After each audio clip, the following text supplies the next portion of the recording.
عقیدہ کیا ہے؟ کسی نے کچھ کہا ہے، قرآن نے اس کا جواب دیا ہے۔ جنت کے بارے میں میرا عقیدہ کیا ہے؟ قرآن نے اس کا جواب دیا ہے۔ فرشتوں کے بارے میں ہمارا عقیدہ کیا ہے؟ قرآن نے اس کا جواب دیا ہے۔ یہ متکلمین اسلام کا کام ہے، ہر مسلمان کا کام نہیں ہے۔ اگر ہر مسلمان اس میں غوطہ زر ہوگا، ہر مسلمان اس کی تشریحات کے اندر اپنے آپ کو داخل کرے گا، تو مسلمانوں ان علماء کرام کے جوتیوں کے سر پہ مفتی ظاہری اعلان کرتا ہے، اگر ہر مسلمان ان آیتوں کو ٹچ کرے گا تو گمراہی اس کی قدم چومے گی۔ نمبر 2، قرآن کریم کی وہ آیتیں جن سے مسائل کا استنباط کیا جا رہا ہے، استخراج کیا جا رہا ہے، جن سے مسائل کو نکالے جاتے ہیں، وہ 5 آیتیں ہیں۔ ان آیتوں سے مسائل کا استنباط یہ فقہاء کرام کا کام ہے، ہر مسلمان کا کام نہیں ہے۔ نمبر 2، قرآن کریم کی وہ آیتیں جو نصیحتیں بیان کرتی ہیں، تذکیر بھی آیات اللہ، اللہ کی قدرت کی نشانیوں کے ذریعے سے عبرت لینا، نصیحت حاصل کرنا، ہر مسلمان قرآن کی آیت کو سمجھ سکتا ہے۔ تذکیر بھی ایام اللہ، گزشتہ زمانے میں جو ہولناکیاں ہوئی ہے، جو عذاب آیا ہے، اللہ کی قدرت کا مظاہرہ ہوا ہے، ان تمام احوال کو سامنے رکھ کر نصیحت حاصل کرنا، ہر مسلمان چاہے قرآن سے اس کو سیکھ سکتا ہے، سمجھ سکتا ہے۔ نمبر 3، قرآن کریم کی وہ آیتیں ہیں جو موت کے وقت کیا حالات آنے والے ہیں اور موت کے بعد کیا حالات آنے والے ہیں، ان تمام حالات کو سامنے رکھ کر عبرت حاصل کرنا اور نصیحت حاصل کرنے کی کوشش کرنا، ہر مسلمان چاہے تو قرآن کو سمجھ سکتا ہے۔ سورہ فاتحہ میں اللہ نے ہر طرح کی باتیں کی ہیں، اور ہر رکعت میں ہر مسلمان قرآن کریم کی سورہ فاتحہ کی تلاوت کرتا ہے۔ اس کی وجہ یہ ہے کہ قرآن کریم کی 114 سورتوں میں جو سورۃ الفاتحہ ہے، سارا قرآن کا مضامین کو اللہ نے سورہ فاتحہ میں داخل کر دیا ہے، اور اللہ کے رسول نے ہر نمازی کے لیے ہر رکعت میں سورہ فاتحہ کو پڑھنا لازم کیا ہے، تاکہ ہر نمازی ہر رکعت میں پورے قرآن کی تلاوت کرے گا۔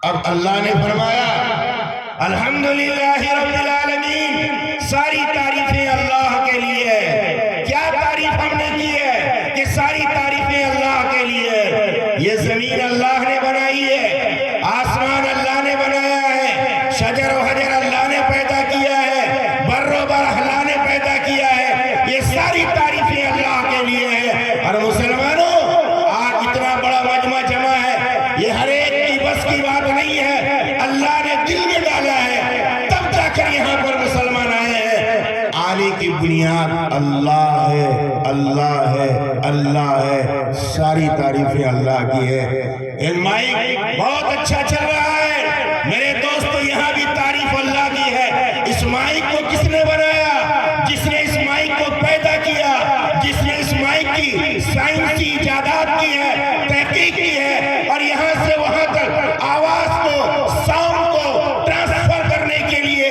ایک سامان پیدا کیا ہے، اس شخص کو کس نے پیدا کیا؟ ساری تعریفیں اللہ کی ہے۔ یہ لائٹ ہے، یہ اندھیرا ہے، اس اندھیرے علاقے میں چند لائٹوں کی بنیاد پر ہر ایک کا چہرہ نظر آتا ہے۔ میرے دوستو، یہ لائٹیں جس نے بنائی ہے، اس شخص کو کس نے پیدا کیا ہے؟ ساری تعریفیں اللہ کی ہے۔ کبھی ایسا ہوتا ہے کہ اللہ بندے کی تعریف کرتا ہے، ساری تعریفیں اللہ کی ہے۔ کبھی ایسا ہوتا ہے کہ بندہ اللہ کی تعریف کرتا ہے، ساری تعریفیں اللہ کی ہے۔ کبھی ایسا ہوتا ہے غیر مل کر اللہ کی تعریف کرتا ہے، ساری تعریفیں اللہ کی ہے۔ کبھی ایسا ہوتا ہے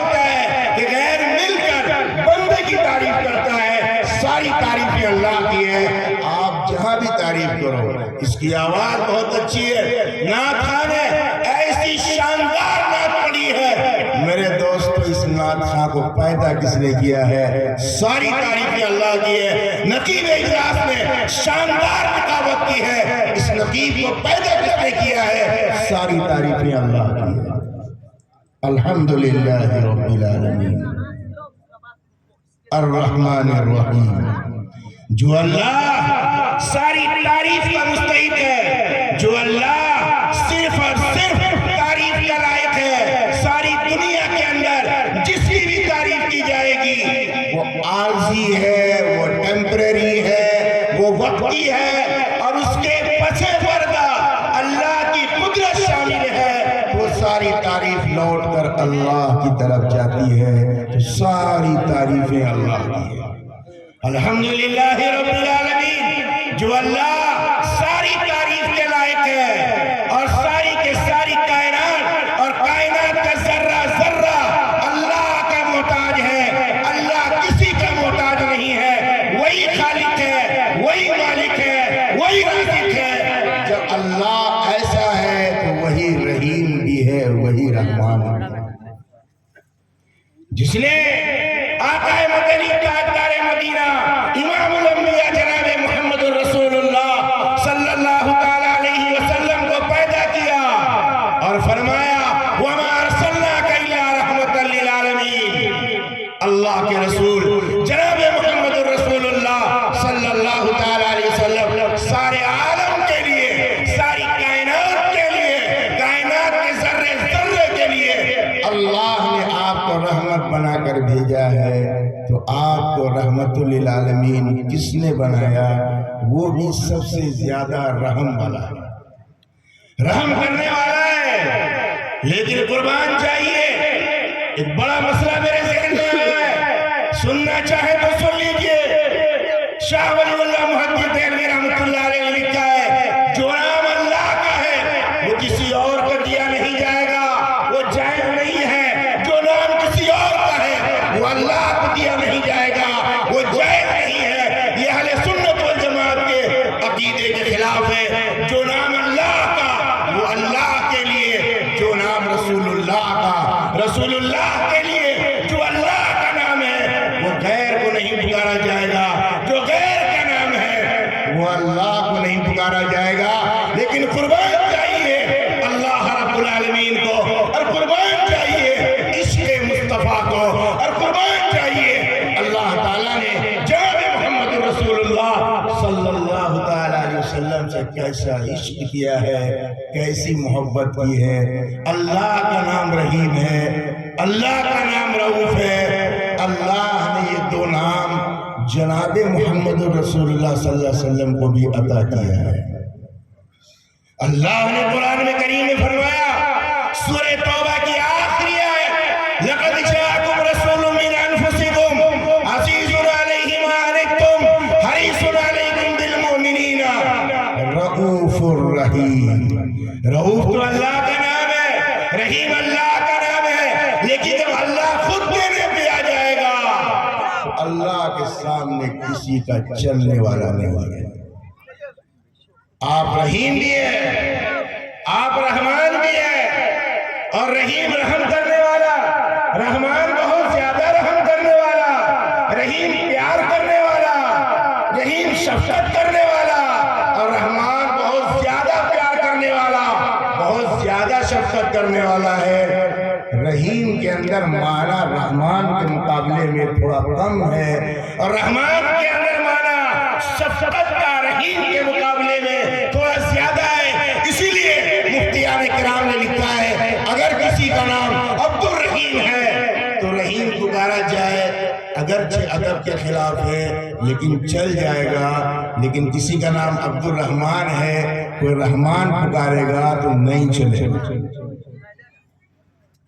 جو اللہ ساری تعریف کے لائق ہے وہی اللہ رحمان بھی ہے، وہی اللہ رحیم بھی ہے۔ الرحمن الرحیم مالک یوم الدین، وہ قیامت کے دن کا مالک ہے۔ وہ اللہ جو اپنے بارے میں اپنی الوہیت کو بیان کرتا ہے، وہ اللہ جو اپنی ربوبیت کو بیان کرتا ہے، وہ اللہ مالکیت کو بیان کرتا ہے، وہ اللہ فرماتا ہے مالک یوم الدین۔ ساری کائنات جمع ہوگی، سارے انسان جمع ہوں گے، میدان حشر قائم ہوگا۔ اللہ فرما رہے ہیں مالک یوم الدین۔ اے مسلمانوں غور سے سن لو، کان کھول کر کے سن لو، اللہ نے کیا فرمایا؟ مالک یوم الدین، اللہ قیامت کے دن کا مالک ہے۔ اللہ نے یہ نہیں فرمایا اللہ قیامت کے دن کا جج ہے، اللہ نے جج نہیں فرمایا، اللہ نے حاکم نہیں فرمایا۔ ارے مسلمانوں کان کھول کے سن لو، اگر میدان حشر میں اللہ اپنی حیثیت جج کا پیش کر دے، کوئی بندہ بچ جائے گا؟ بچ جائے گا کوئی؟ اگر اللہ میدان حشر میں اپنی حیثیت جج والا بنا دے، کوئی بندہ بچ نہیں سکتا ہے۔ جج کے سامنے کون کھڑا ہوتا ہے؟ لائر کھڑے ہوتے ہیں۔ جج کے سامنے کون کھڑا ہوتا ہے؟ ایڈوکیٹ کھڑا ہوتا ہے۔ جج کے سامنے وکیل کھڑا ہوتا ہے، اور قانون کی باریکیوں سے لے کر قانون کی پوائنٹ کو سامنے رکھ کر جج کے ساتھ بحث کرتا ہے۔ اگر اللہ اپنی حیثیت جج بنا دے، کیا لائر اللہ سے بحث کر پائے گا؟ کیا کوئی ایڈوکیٹ اللہ کے سامنے باریکیوں کو بیان کرے گا؟ اللہ سے محاکمہ کرے گا؟ اللہ کو کاؤنٹر کرے گا؟ اور یاد رکھو، اگر اللہ اپنی حیثیت جج والا بنا دے، کوئی بندہ بچ نہیں پائے گا۔ اللہ نے کیا فرمایا؟ اور سنیے، جج کے ذمے قانون کی پابندی ہوتی ہے۔ جج چاہے منمانی فیصلہ کر دے، نہیں ہو سکتا ہے۔ کیا اللہ کسی قانون کا پابند ہے؟ جج کے سامنے اگر کوئی مقدمہ لایا گیا اور یہ کہا گیا اور ثابت ہو گیا کہ یہ چور ہے، سارے گواہوں کے سامنے اور گواہوں کی موجودگی میں مقدمات کے سارے باریکیوں پر بحث کرتے ہوئے آخری نتیجے پر جج پہنچتا ہے اور ثابت ہوتا ہے کہ یہ چور ہے، تو کیا جج یہ فیصلہ کر سکتا ہے کہ ثابت تو ہو گیا وٹنس کی بنیاد پر کہ یہ چور ہے، لیکن اسے چھوڑ دیا جائے؟ ہو سکتا ہے ایسا؟ نہیں ہو سکتا ہے۔ میرے دوستو، جج کے سامنے لائر کھڑا ہوتا ہے، اور یاد رکھیے جج قانون کا پابند ہوتا ہے، اللہ کسی کا پابند نہیں ہے۔ اللہ نے فرمایا مالک یوم الدین، اللہ اس دن کا مالک ہے، مالک کسی کا پابند نہیں ہوتا ہے۔ اور مالک کے سامنے کون کھڑا ہوتا ہے؟ مالک کے سامنے لائر نہیں کھڑا ہوتا ہے، مالک کے سامنے ایڈوکیٹ نہیں کھڑا ہوتا ہے، مالک کے سامنے اس کا اپنا آدمی کھڑا ہوتا ہے جن کو ان سے پیار کرتا ہے۔ مالک کے سامنے وہی کھڑا ہوتا ہے جس سے اس کے بہت تعلقات ہوتے ہیں۔ مالک کے سامنے وہی کھڑا ہوتا ہے جو سفارشی ہوتا ہے، سفارش کرنے والا ہوتا ہے۔ وہ مالک سے کہتا ہے حضرت چھوڑ دیجئے اس کو، آپ بخش دیجئے، آپ اس کو آپ معاف کر دیجئے۔ یہ معافی کی بات کون کرے گا؟ سفارشی کرے گا۔ یہ معافی کی بات کون کرے گا؟ اس کا اپنا آدمی کرے گا۔ یہ معافی کی بات کون کرے گا؟ جو سے وہ تعلقات وابستہ رہیں گے، وہ معافی کی بات کرے گا۔ سفارشی اس کے سامنے کھڑے ہو کر کہے گا اللہ پاک اسے چھوڑ دیجئے۔ سوال یہ ہے کہ وہ سفارشی کون ہے؟ سوال یہ ہے کہ وہ سفارشی کون ہے؟ مسلمانوں، اہل سنت والجماعت کا عقیدہ ہے، صحیح بخاری کی روایت ہے، آقا مدنی تاجدار مدینہ امام الانبیاء جناب محمد الرسول اللہ صلی اللہ علیہ وسلم نے ارشاد فرمایا، صحیح بخاری کی روایت ہے، کل مقام محمود میں محمد سجدے کی حالت میں ہوگا صلی اللہ علیہ وسلم، اور میں اللہ کی تعریف کروں گا اور ایسی تعریف کروں گا کہ وہ تعریف کے کلمات اللہ اسی وقت مجھے عطا کریں گے۔ اس سے پہلے اللہ نے تعریف کے کلمات مجھے نہیں بتائے، اسی وقت اللہ عطا کریں گے۔ اور اللہ کے رسول نے فرمایا جب تک میں اپنی امت کے ایک ایک فرد کو جہنم سے کھینچ کر جنت میں نہ داخل کر دوں، اس محمد کا سر سجدے سے نہیں اٹھے گا۔ اللہ کے رسول صلی اللہ علیہ وسلم کے بارے میں صحیح بخاری کی روایت ہے، اللہ پاک ارشاد فرمائیں گے ارفع راسک، میرے پیارے حبیب سر اٹھاؤ، ارفع راسک، سر اٹھاؤ، سل توتا، سوال کرو، تمہارا سوال پورا کیا جائے گا، واشفع تشفع، شفاعت کرو، تمہاری شفاعت قبول کی جائے گی۔ ایک تو یہ روایت ہے۔ اور سفارش کون کرے گا؟ اے مسلمانوں، ہم نے مدارس اسلامیہ کو بہت ہلکے میں لیا ہے۔ اے مسلمانوں، ان علماء کرام کو ہم نے حقیر سمجھا ہے۔ اے مسلمانوں، یہ حفاظ کرام جو رمضان میں آپ کے مصلی پہ قرآن کی تلاوت کرتا ہے، ہم انہیں کبھی گالیاں بھی دیتے ہیں، برا بھی کہتے ہیں، ان کی برائی بھی کرتے ہیں، ان کی غیبتیں بھی کرتے ہیں۔